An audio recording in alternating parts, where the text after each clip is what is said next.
internalize it in their body. So we have step, tap, step, step, step. Whatever, the more they can say it, the more it's going to register, because everybody has very different learning styles. So it's how do we integrate all of that in? Yeah, quicks and slows, or steps and taps. And I also make sure they know whenever I say step, it's a full weight change. A tap is not a weight change. And make sure they understand the difference.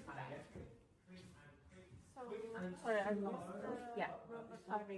So I always start slow. So if we're going our basic step, it's to the side. Slow. Quick, quick, slow. Quick, quick, slow. It's a lot easier to find the slow in the music. You can go 5, 6, 7, 8, slow. I feel like people can hear it a little better, but also if they a little rush to it, it's a slow beat, so they can pick it back up. Getting them comfortable with finding it on their own, whether she's leading it or he's leading it.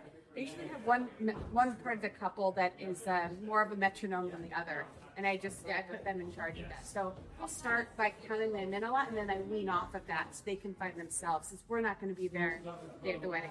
The more things you can do to just get, even if you have all the choreography, repeat, repeat, repeat, repeat, so it becomes on autopilot. Because day of, they're going to be stressed. There's going to be a lot going on, and so the less they can think about, the better. Are they just doing steps, or are they doing specific choreography?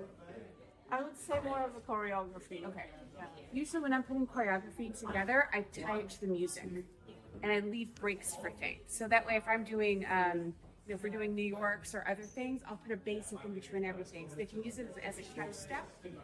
Let's say they get off, they can catch themselves that way.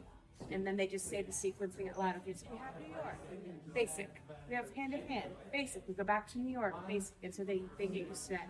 Also, if they know what they're not going to count, but they know their song. So if you can tie certain lyrics where certain things happen, even if everything goes off the rails, they can find themselves. And they know, okay, so at this part of the song, like I Will Wait For You, the Clifford and Son, it's like, okay, I will, and the chorus will go here, or if they know that Repent is where we should go down into the lean there.